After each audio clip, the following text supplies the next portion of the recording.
I'm making apple butter today because I also made apple juice. Now when you make apple juice with a juicer steamer, you end up getting the lovely juice out of it, which I already took off, but in the top, what would be your waste is lovely softened apples that have had their juice removed, so there's very little reducing down as you're cooking this. It's lovely and thick, like almost right from the beginning. I absolutely love doing my butters this way. I start with 6 cups of apples, and this is the apple pulp. You could do this just on the stove if you wanted, but like I said, I love to do it in the juicer. It comes from about 4 pounds worth of apples. And then I add 2 cups of brown sugar, 2 cups of white sugar, 1 tablespoon of cinnamon, and 1/4 a teaspoon of ground cloves. I'll pour the apple butter into my blender and blend it up nice and smooth. Some people like theirs chunky, but I actually don't. I like it a little smoother. Oh yeah, that looks so nice. Nice and smooth.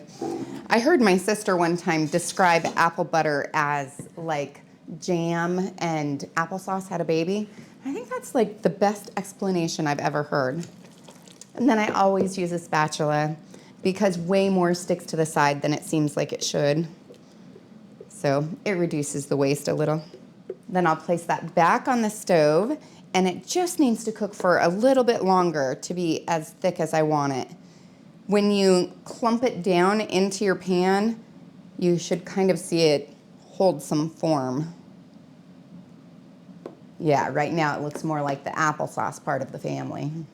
So this apple butter is now nice and thick. You can see how it just sets up when I pour it on the top there. And that is exactly what I want.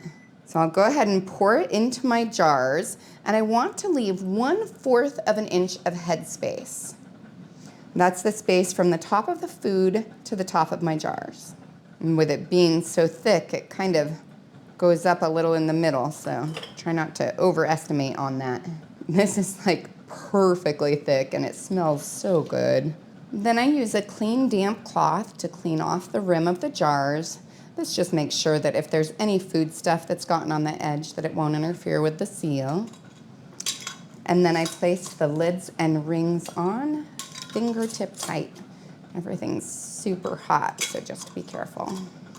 Then I'll place these in the boiling water bath for 10 minutes if I'm at sea level. I'm at 1,200 feet, so I'm gonna go for 15. Now that it's at a good boil, I'll go ahead and set my timer. Now that the timer's gone off, I'll remove the lid and turn off the heat and let it cool for 5 minutes. I'll then remove the jars from the canner, and I'll space them about 1 to 2 inches apart on a heat-resistant surface. I'll leave them here for about 24 hours in order for them to get a good seal, and then I'll remove the rings and wash them with hot soapy water. I'll then place them in a cool, dry, dark location and use them up in the next 1 to 3 years.